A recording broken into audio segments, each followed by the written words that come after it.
تین عورتوں پر اللہ لعنت کرتا ہے اور فرشتے آمین کہتے ہیں۔ تین قسم کی ایسی بدنصیب عورتیں ہیں جو ایسے کام کرتی ہیں جن کو اللہ ناپسند فرماتا ہے، ان پر اللہ کی لعنت پڑتی رہتی ہے اور فرشتے آمین۔ بسم اللہ الرحمن الرحیم۔ لعنت کا اصل مفہوم اللہ تعالیٰ کی رحمت سے دوری اور پھٹکار ہے، تو جس پر اللہ کی ہی پھٹکار ہو گئی پھر اس کے لیے کوئی جائے امان نہیں۔ اس لیے ہم کو ہر ایسے فعل سے بچنا چاہیے جو لعنت کا مرتکب ہو۔ جب بندہ برائیوں کا ارتکاب کرتا ہے تو اللہ کی لعنت اور پھٹکار اس پر پڑتی ہے، بندہ اپنے رب کی رحمت سے نکل جاتا ہے، امن و سکون سے دور ہو جاتا ہے اور اللہ کے غضب کی وجہ سے وحشت، گھبراہٹ، ڈر اور خوف میں زندگی بسر کرنے لگتا ہے۔ اس لیے ہمیں ان برائیوں اور خامیوں کو تلاش کرنا چاہیے جو اللہ کی لعنت اور غضب کا باعث ہیں، اور ان برائیوں کو جاننا ہر مسلمان مرد اور عورت کے لیے ضروری ہے۔ ناظرین، 4 لوگوں پر اللہ لعنت کرتا ہے اور فرشتے آمین کہتے ہیں۔ محترم ناظرین، آج کی اس ویڈیو میں ہم ان 4 لوگوں کا ذکر کریں گے جن پر اللہ لعنت کرتا ہے اور اللہ کے فرشتے آمین کہتے ہیں۔ لیکن اس سے پہلے ہم آپ کو ایک خوبصورت سبق آموز واقعہ سناتے ہیں، انشاءاللہ آپ کو بہت فائدہ ہوگا۔ ایک آدمی حضرت داؤد علیہ السلام کی خدمت میں حاضر ہوا، عرض کیا کہ میں نکاح کرنا چاہتا ہوں، مناسب مشورہ ارشاد فرمائیں۔ فرمایا، میرے بیٹے سلیمان علیہ السلام کے پاس جاؤ اور اس سے مشورہ کرو۔ اس وقت حضرت سلیمان علیہ السلام 7 سال کے بچے تھے۔ وہ شخص حضرت سلیمان علیہ السلام کی طرف چل پڑا، کیا دیکھتا ہے کہ آپ علیہ السلام بچوں کے ساتھ کھیل رہے ہیں۔ وہ شخص قریب آ کر کہنے لگا، اے سلیمان علیہ السلام، میرا نکاح کرنے کا ارادہ ہے، مشورہ کے لیے آیا ہوں۔ حضرت سلیمان علیہ السلام نے جواب دیا، سرخ سونے کا انتخاب کر یا سفید چاندی کا، اور گھوڑے سے بچ کر رہ، کہیں لات نہ مار دے۔ وہ شخص اس جواب کو سمجھ نہ سکا۔ حضرت داؤد علیہ السلام نے اسے کہا تھا کہ واپس آ کر مجھے جواب بتا کر جانا۔ اس نے واپس آ کر حضرت سلیمان علیہ السلام کا جواب سنایا تو حضرت داؤد علیہ السلام نے فرمایا کہ سرخ سونے سے مراد باکرہ عورت ہے اور سفید چاندی سے مراد نوجوان بیوہ ہے۔ گھوڑے سے بچ رہنا، کہیں لات نہ مار دے، اس کا مطلب ہے کہ بوڑھیا عورت اور عیالدار بیوہ سے پرہیز کرنا۔ حضرت عبداللہ بن عمر بن عاص رضی اللہ تعالی عنہ رسول اللہ صلی اللہ علیہ وآلہ وسلم کا ارشاد نقل کرتے ہیں کہ 4 قسم کے لوگوں پر اللہ تعالیٰ لعنت کرتے ہیں اور فرشتے آمین کہتے ہیں۔ ایک وہ آدمی جو عورت سے الگ رہ کر تجرب کی زندگی بسر کرتا ہے، حالانکہ اللہ تعالیٰ نے اسے تقاضا سے پاک پیدا نہیں کیا، اور وہ عورت جو مردوں سے مشابہت پیدا کرتی ہے، حالانکہ اللہ تعالیٰ نے اسے عورت بنایا۔ اور ایک وہ آدمی جو عورتوں سے مشابہت پیدا کرتا ہے، حالانکہ اللہ تعالیٰ نے اسے مرد بنایا۔ اور چوتھا وہ شخص جو کسی اندھے کو راستے سے بہکاتا ہے۔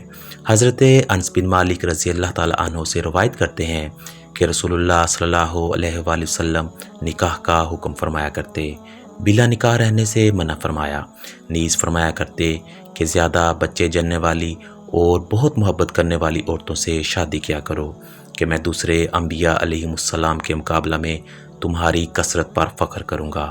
امام ترمذی نے حضرت ابو ہریرہ رضی اللہ تعالیٰ عنہ سے روایت کی ہے کہ رسول اللہ صلی اللہ علیہ وآلہ وسلم نے ارشاد فرمایا، جو مر جائے گا وہ شرمسار ہوگا۔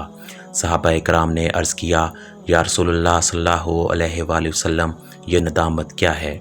رسول اللہ صلی اللہ علیہ وآلہ وسلم نے ارشاد فرمایا، وہ اس لیے کہ اگر نیکوکار ہوگا تو اس بات پر نادم ہوگا کہ میں نے زیادہ نیکیاں کیوں نہیں کیں، اور اگر وہ گناہ گار ہوا تو اس بات پر شرمسار ہوگا کہ میں نے کیوں کچھ عمل نہیں کیا اور برائی سے باز کیوں نہ رہا۔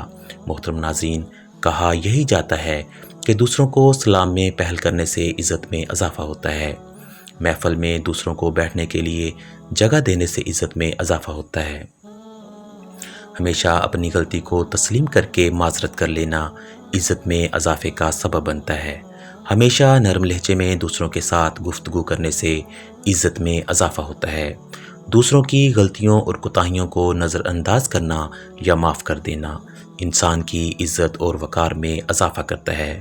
حسن اخلاق سے دوسروں کے ساتھ پیش آنا عزت میں اضافہ کرتا ہے۔ اخلاص کے ساتھ دوسروں کی مدد کرنا، ان کے ساتھ نیکی کرنے سے عزت میں اضافہ ہوتا ہے۔ صلہ رحمی کرنا، ناراضگی کو فوری ختم کر کے صلح کر لینا ہمیشہ عزت اور وقار میں اضافے کا باعث ہے۔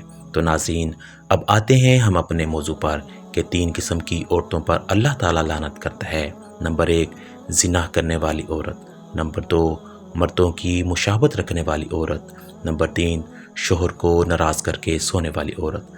ابو ہریرہ رضی اللہ تعالیٰ عنہ روایت کرتے ہوئے بیان کرتے ہیں کہ رسول اللہ صلی اللہ علیہ وآلہ وسلم نے اس مرد پر لعنت کی ہے جو عورت کا لباس پہنتا ہے، اور اس عورت پر لعنت کی ہے جو مرد کا لباس پہنتی ہے۔ جو شخص عورتوں کی مشابہت اختیار کرتا ہے وہ بد زبان نبی صلی اللہ علیہ وآلہ وسلم کے لیے ملعون ہے، اور جو عورت مردوں کی مشابہت اختیار کرتی ہے اسے بھی نبی صلی اللہ علیہ وآلہ وسلم نے ملعونہ قرار دیا، کیونکہ اللہ تعالیٰ نے مرد و زن کو پیدا فرمایا اور ان میں سے ہر ایک کو امتیازی شان دی۔ مرد اپنی خلقت، بناوٹ، قوت اور دینی معاملات وغیرہ کے اعتبار سے عورتوں سے مختلف ہوتے ہیں، اور اسی طرح عورتیں بھی مردوں سے مختلف ہوتی ہیں۔ جو مردوں کو عورتوں کی مانند یا عورتوں کو مردوں کی مانند بنانا چاہتا ہے وہ اللہ کی بناوٹ اور شریعت میں اس سے انحراف کرتا ہے، کیونکہ اللہ تعالیٰ نے جو کچھ بنایا ہے یا مشروع کیا ہے اس میں کسی کی کوئی نہ کوئی حکمت ہے۔ اسی وجہ سے احادیث کی نسوح میں لعنت کی سخت وعید آئی ہے، یعنی مرد کی عورت کے ساتھ اور عورت کی مرد کے ساتھ مشابہت اختیار کرنے کی وجہ سے اللہ کی رحمت سے دھتکار دیا جاتا ہے اور دور کر دیا جاتا ہے۔ عبداللہ بن عباس رضی اللہ تعالیٰ عنہ سے روایت ہے، وہ کہتے ہیں اللہ کے نبی صلی اللہ علیہ وآلہ وسلم نے عورتوں کی مشابہت اختیار کرنے والے مردوں اور مردوں کی مشابہت اختیار کرنے والی عورتوں پر لعنت کی ہے اور فرمایا ہے انہیں اپنے گھروں سے نکال دو۔ وہ کہتے ہیں چنانچہ نبی صلی اللہ علیہ وآلہ وسلم نے فلاں کو اور عمر رضی اللہ تعالیٰ عنہ نے فلاں کو نکال دیا۔ اس حدیث میں عبداللہ بن عباس رضی اللہ تعالیٰ عنہ کہتے ہیں کہ نبی صلی اللہ علیہ وآلہ وسلم نے عورتوں کی مشابہت اختیار کرنے والے مردوں اور مردوں کی مشابہت اختیار کرنے والی عورتوں کے حق میں اللہ کی رحمت سے دھتکارے جانے اور دور کیے جانے کی بد دعا کی ہے، کیونکہ ان کا یہ رویہ اللہ کی تخلیق میں تبدیلی لانے کے اندر داخل ہے۔ پھر نبی صلی اللہ علیہ وآلہ وسلم نے ان کے شر سے لوگوں کو بچانے اور گھروں کی پاکیزگی اور عفت کے تحفظ کے لیے انہیں گھروں اور شہروں سے نکال باہر کرنے کا حکم دیا ہے۔ حضرت عبداللہ بن مسعود روایت کرتے ہیں کہ رسول اللہ صلی اللہ علیہ وآلہ وسلم نے فرمایا، اللہ تعالیٰ نے لعنت کی ہے اس عورت پر جو مصنوعی بال لگانے والی اور لگوانے والی ہے، سرما برتی اور برواتی ہے، بہووں کے بال اکھیڑنے والی اور اکھڑوانے والی ہے، حسن کے لیے دانتوں کو باریک کرنے والی اور اللہ کی تخلیق کردہ حیت اور شکل کو تبدیل کرنے والی ہے۔ احادیث صحیحہ سے ثابت ہے کہ جناب رسول اللہ صلی اللہ علیہ وآلہ وسلم نے واصلہ کسی عورت کو اپنے بال لمبے دکھانے کے لیے دوسروں کے بالوں کا جوڑ لگانے والی اور مستوصلہ جو بالوں کو جوڑ لگوائے پر لعنت فرمائی ہے۔ جناب رسول اللہ صلی اللہ علیہ وآلہ وسلم نے سود کھانے والے پر لعنت فرمائی۔ آپ صلی اللہ علیہ وآلہ وسلم نے مصوروں پر لعنت فرمائی۔ اللہ پاک ہمیں دین کے مطابق زندگی بسر کرنے کی توفیق عطا فرمائے اور ہمارا خاتمہ ایمان پر فرمائے، آمین۔ ناظرین، کمنٹ باکس میں اللہ تعالیٰ کے 99 ناموں میں سے ایک نام ضرور ٹائپ کریں۔ شکریہ۔